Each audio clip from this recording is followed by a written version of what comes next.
What's good, UB2Bs? Back at it again with another video. I slept amazing last night. I know I always talk about the way that I sleep and how many hours I get and how late that I stayed up and whatnot, but to me it is just one of those important things, especially as I get older and stuff. And as you were younger in your teenage years, your 20s and stuff, sleep and stuff didn't matter. But as I'm in my 30s, sleep and the kind of sleep and the amount of sleep and the quality of sleep is very important to me. So that's why you guys hear me talking about it all the time. And as you know, energy is my biggest thing. And today is just one of those days where, although I did get 8 hours of sleep and I went to sleep around 3:30 last night, woke up around 11:30 or so, it is just one of these cloudy, rainy days in New York City. But that is not going to stop me from doing anything. I did try to just kind of lay in bed for a little while, which was a bad habit, but I did get up and I read a few chapters of the 10X rule. So I will cover the 4 chapters. I was feeling good today, so I did end up reading the 4 chapters of the book,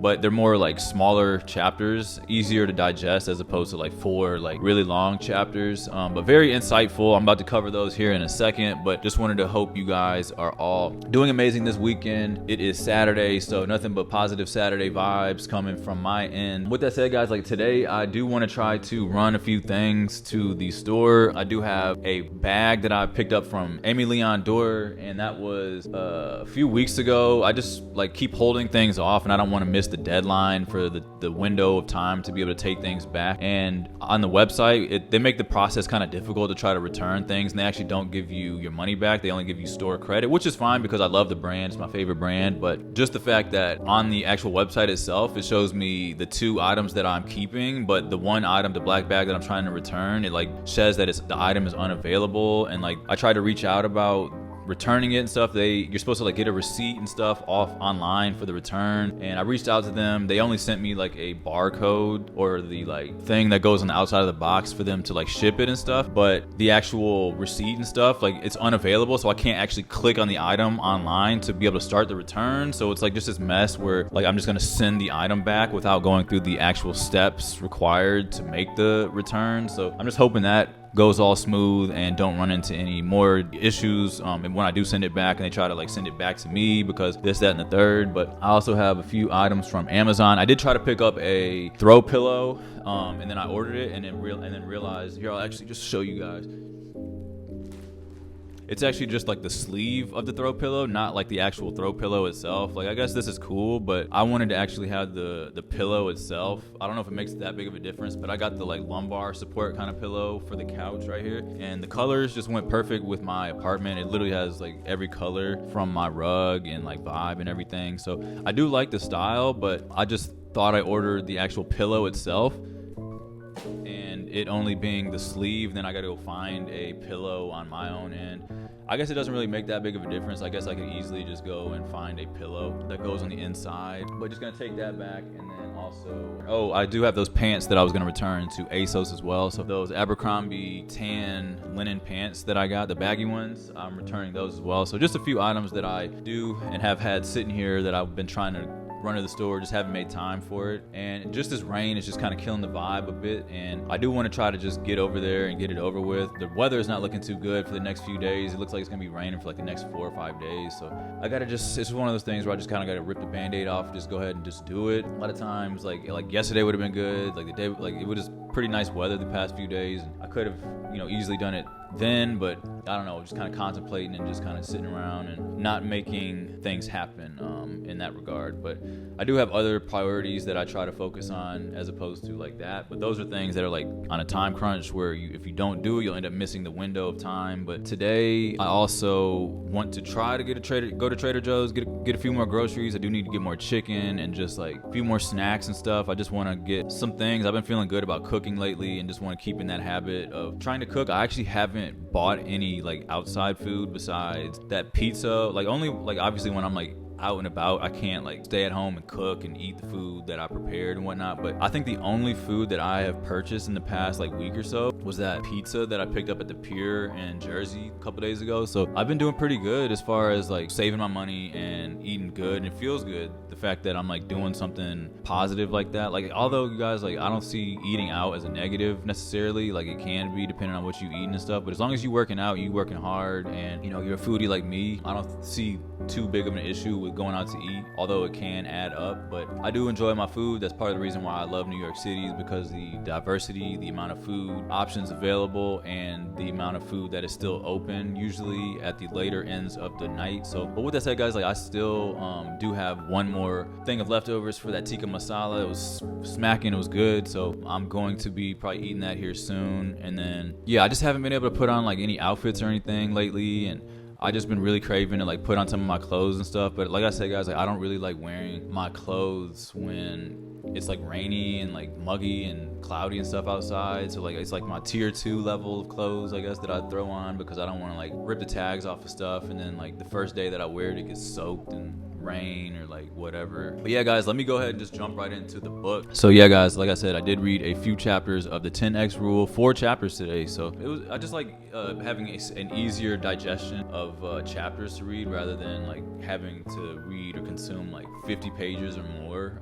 It's just easier for me to kind of keep on that path of no resistance, I suppose. So the first chapter that I read was called Expand, Never Contract. And basically what this Expand, Never Contract chapter basically boils down to is the fact that like we do have things like recessions and depressions and like setbacks and things that always happen to us, that when most people would typically and obviously would retract from their growth and stuff and try to play it safe in those moments, Cardone basically is saying you should try to expand at all times and just be kind of like worried about your business and trying to promote yourself, like 10x it even through these hard times, because you just got to push through it. And he had his most growth seemingly during these hard times. And you know, although like it can be counterproductive, like you'll have like a lot of people saying you shouldn't be trying to do certain things when times are hard, or like, you know, people might be blaming the president or whatever thing that people try to, because I'm not a political person. I don't talk about politics. I don't like to like, you know, even like hear about that kind of stuff, because it just,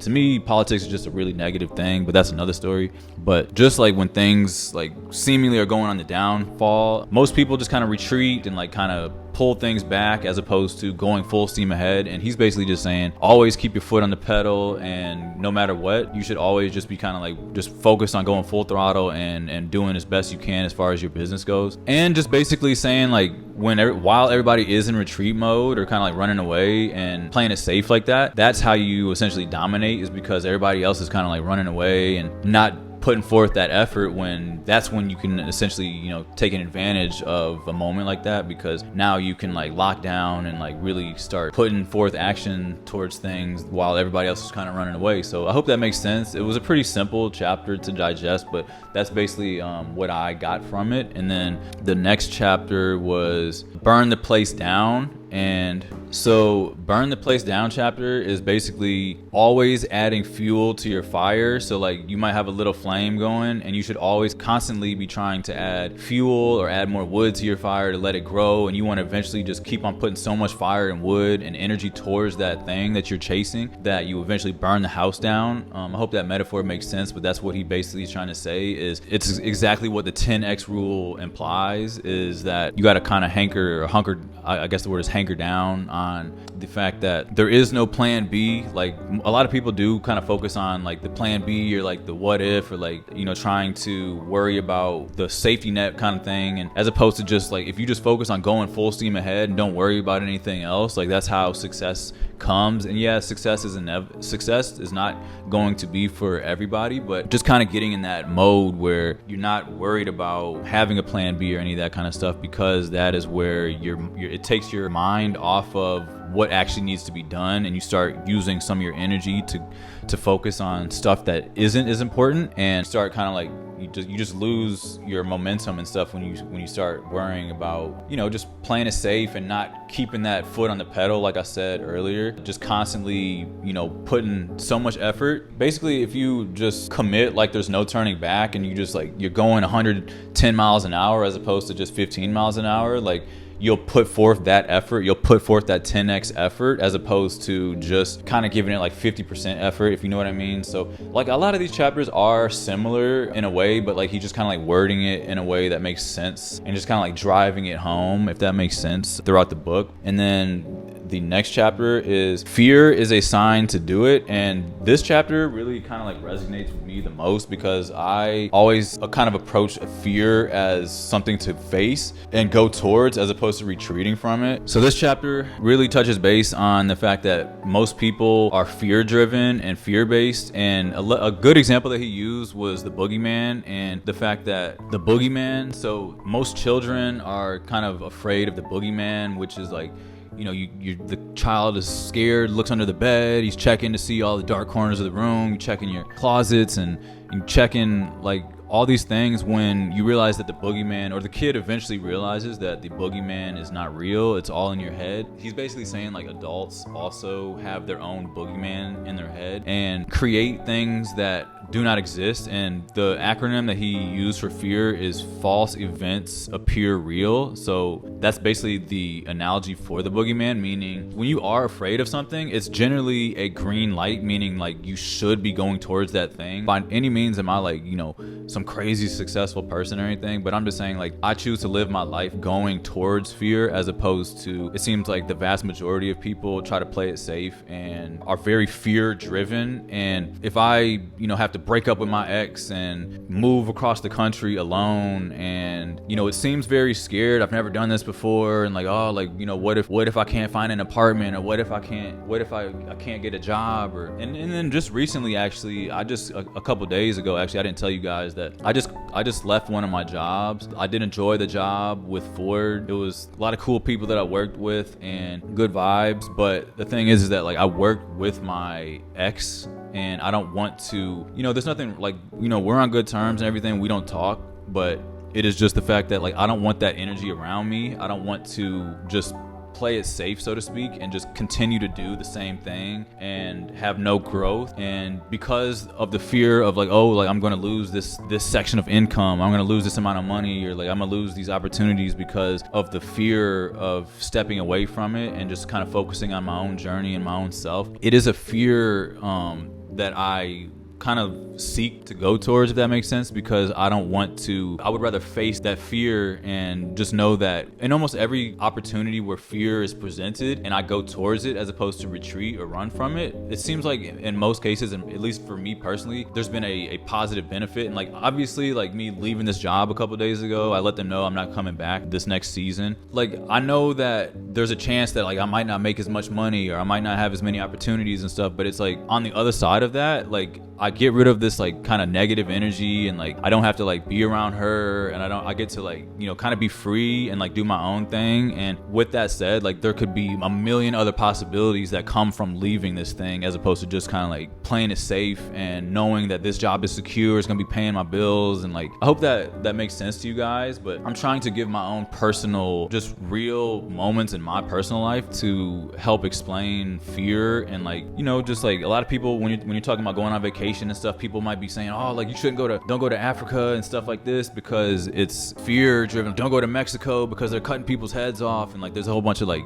negative things. But when you go yourself and just like ignore the fear of things, or even people telling me about New York all the time, a lot of people said a lot of negative stuff about New York, or oh, you gonna get mugged, or it's a dangerous city, and it's like I just came here and just like I'm living here, and I've had nothing but like good experiences, positive experiences, and like putting yourself on the internet. And like, you know, it's a fear to like invite people into my home. Like you guys are in my house every day, and it's a fear. And like I can be judged at any moment. Like, you know, somebody could say something negative about me at any moment. Like luckily you guys are amazing and it's mostly good things, but the fear of like being and putting myself on the internet and stuff like that, being as a I'm more of like a shy person. I'm a more of a reserved, introverted person. And I guess for me, it's just like at first it was very difficult to put myself on the internet and be able to talk to you guys through the camera like this. But the fear is not going to stop me, because like now that I've faced the fear and just kind of like went head on, I just kind of realized like this is what I love. I love to do it. And like really with anything, like even like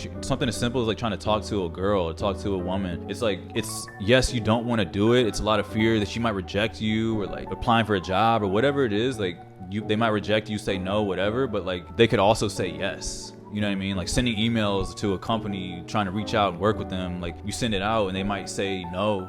Or there's a million things that I could point to where like being afraid of anything, getting on a plane, going to a new country, going to a new continent or whatever, could be scary. And yes, everything is scary. Even to me, I think a lot of things, everything is essentially scary to me, but I just choose to, you know, obviously be cautious and be like aware of your surroundings, stuff like that. But just like you guys gotta, I mean, I'm just trying to like just let it be known that like you have to face your fears, because in reality, I really believe that like, you know, fear is where like all the good stuff is. At least that's just what I've kind of like experienced through my own personal life. And then another example that I always like to point at is the fact that like me just doing something as simple as like moving to New York, it's nothing groundbreaking. Like there's people that move from like other countries and stuff all the time, but like I'm already a US citizen, I already live here. I know it's a lot more difficult for people moving from like Africa or might be trying to move from like South America or Europe or something to live in America or whatever. But you know, our ancestors and stuff like literally moved from, they was able to get on a ship and just come to America, and just like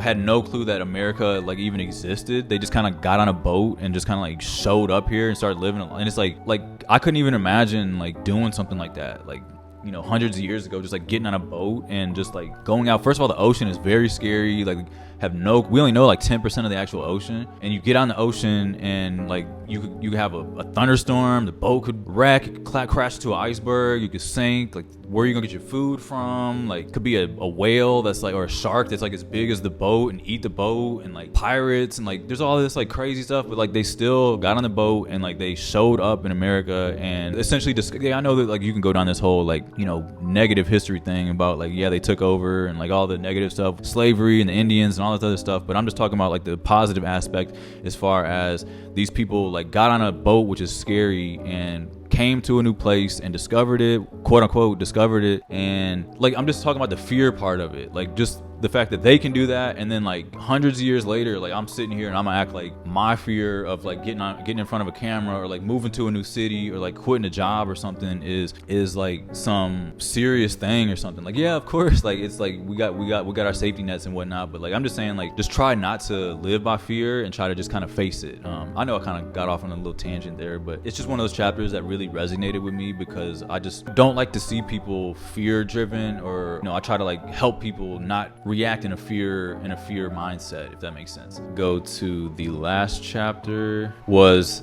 the myth of time management. So with the myth of time management, he's basically saying that time management is a myth, and what matters is how much action you're taking, as opposed to people kind of like acting like as though they don't have enough time in the day. It's just prioritize your time. Kind of like breaks down the amount of minutes in your life and like the amount of minutes in your day and how many minutes and seconds and all these other kind of things in your week. And most people only actually utilize about 37.5 hours per week out of like the 300 something hours that we have in a 7-day week. And most people only are like productive or like do something for themselves like for 30 minutes a day, like on their lunch break or whatever. And like you might not even be doing that, and you kind of just gotta like look at time different. And I'm actually practicing that myself. Like even this morning, I was very unproductive. I was just like kind of like on social media, just kind of like laying in bed and stuff, and you know, just being unproductive for like the first like 40 minutes that I was laying in bed. But I think most people kind of just spend their time making excuses about why they can't do these things. And he was kind of saying how he just had a daughter and how he like prioritizes. He'll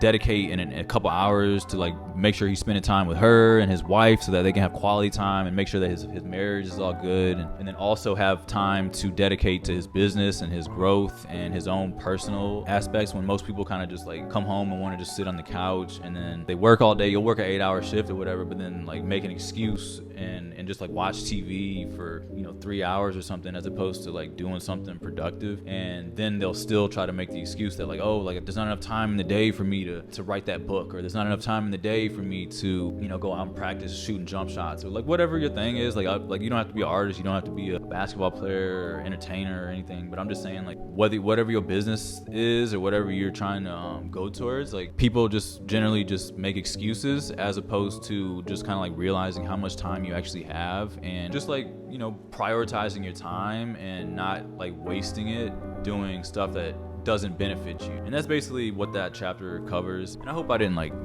talk way too much about these chapters. Like I said, these were like more digestible chapters, and just wanted to kind of like touch base and just kind of like just cover what I took from them. But I hope you guys got a little bit of insight, and if you guys are also reading the book 10x rule, whatever, let me know your thoughts on these subjects or chapters. But yeah, with that said, guys, like it's been a long morning, or a long little discussion, I guess, this morning. Or it's not even the morning no more, it's almost 2:30. But I'm gonna see about trying to go run these errands and take this stuff back and just kind of figure out the rest of my day. I might go eat dinner with my cousins later. I'm hoping the rain kind of slows down and just not really too bad vibes outside, but we'll kind of see what happens and kind of play it by ear. So I'm gonna start getting my stuff together and make it happen. So let's get to it. All right, you guys, this is the Trader Joe's fit of the day. So I'm getting ready to just run over to Trader Joe's, get a few groceries. I still need some more chicken and a few snacks and stuff just to like get me through the next few days. I want to get in the habit of continuing to stock up the fridge and have the pantry have a little bit more stuff, so I don't have to spend as much money going out to eat. And like I said, guys, I haven't gone out to eat in quite some time. It is a bit cloudy outside. It doesn't look like it is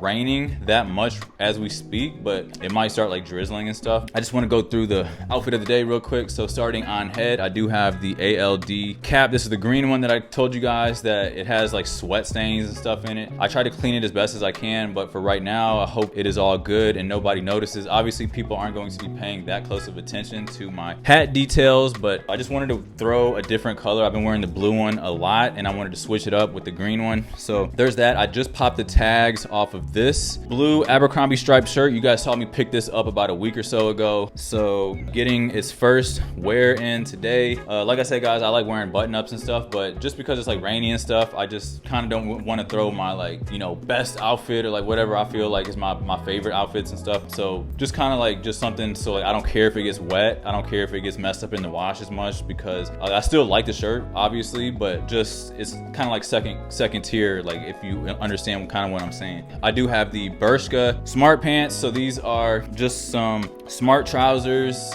just to like break up the fit a little bit. So it is casual, but I also want to like show that I can dress smart as well as mix up the blend with a little bit of streetwear, street style as well. So that's why I got these, and they've got the crease running through just so it gives a little bit more detail and smartness and maturity to the look. And then I threw the Doc Marten Adrian loafers on feet. These are obviously my favorite shoes. I still am on the lookout for a pair of boots, so those will be coming soon. Hopefully I find something decent that doesn't tear up my feet. But this is the quick outfit of the day, starting with a little bit of the accessories. These are some glasses that Zlul reached out and sent me for stylistic purposes, and I really, like I said, guys, like they're not sponsoring this video, but they did sponsor me a few videos ago, and I just really do actually love the glasses. I think they just like bring a new kind of vibe to a whole outfit. Like I just wasn't really thinking I was the type of person to switch up my glasses. Like I have one pair of glasses, and I've had one pair of glasses basically my entire life, and I just figured it just kind of goes with every outfit. But like having the option to throw on a different pair of glasses to give off a different vibe or a different look is a bit cool to me. So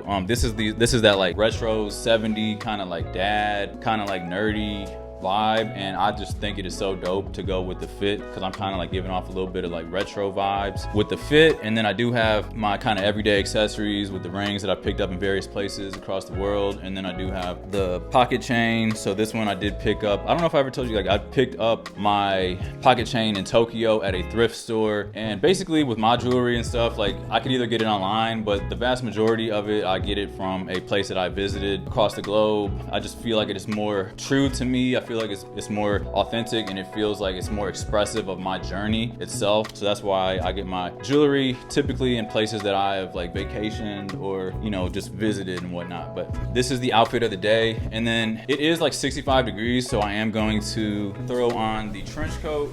So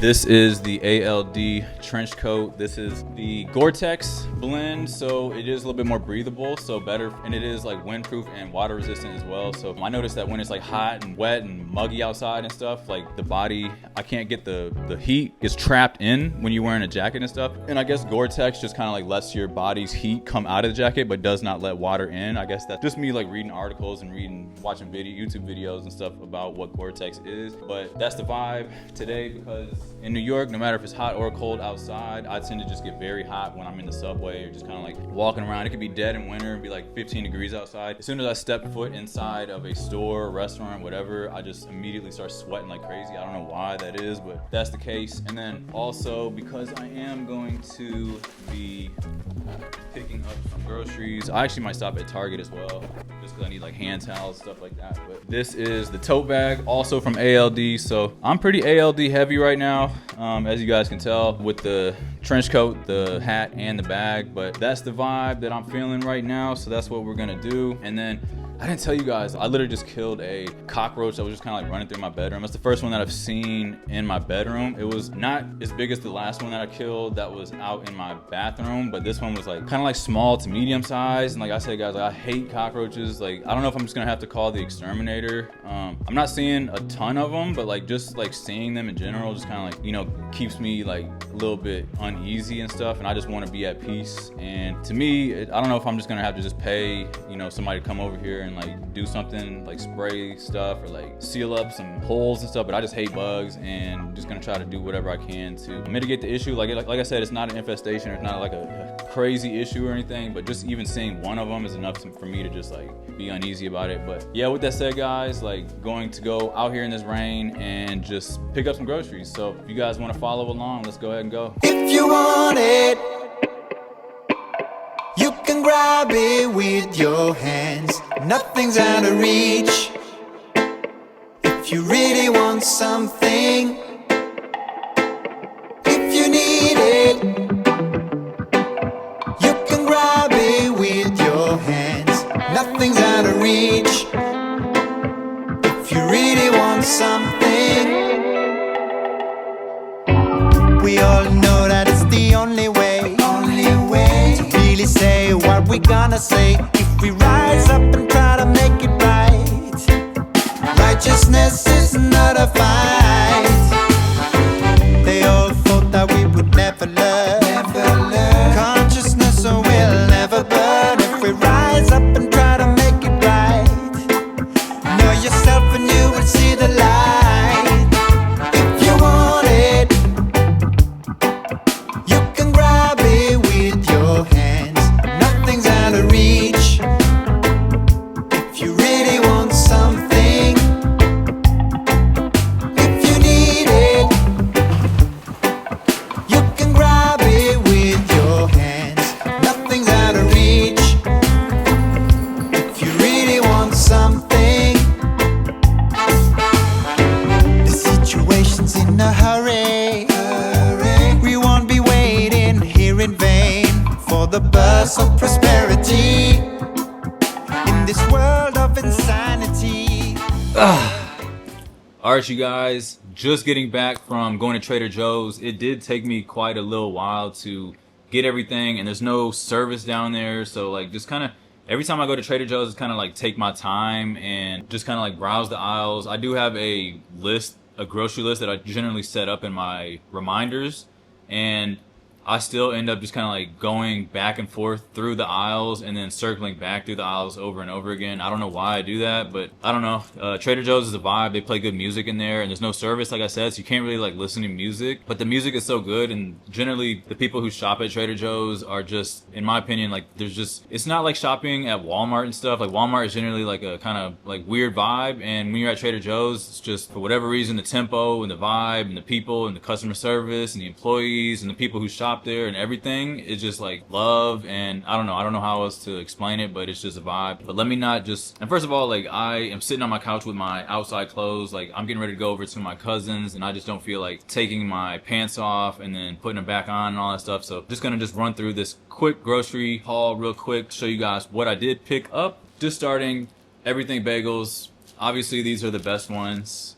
There's not much else to say about that. My sweet tooth was tingling, so I did pick up some tres leches cake. Just gonna throw that in the freezer, have it ready whenever. I've been wanting some hash browns. These are just super easy to make. Just pop them in the air fryer and they are outstanding. I doubled up on the quiche Lorraine because for whatever reason the last Trader Joe's that I was at on 96th Street was out of them. So I just wanted to make sure that I got everything that I need here, and as opposed to trying to wait until next time and then like they always end up being out of stock of certain things. So in this situation I just figured it was better to kind of double up on certain items just because I don't want to have to come back, if that makes sense. I got more tikka masala sauce, some ice cream sandwiches, some more just chicken pot pies, just to have like something quick. Sometimes I don't feel like cooking or going out to eat and stuff, just have some like ready to made food. Some more maduros, the sweet plantains. Obviously you can never go wrong with this. Just quick, easy way to just make some Latin American food or like Caribbean style food. And then I did have this horchata ice cream. So I've been seeing this kind of go viral on Reddit and TikTok and stuff. So finally was able to give it a go. So I'm going to be trying this out, let you guys know how it is. Apparently it has like little horchata like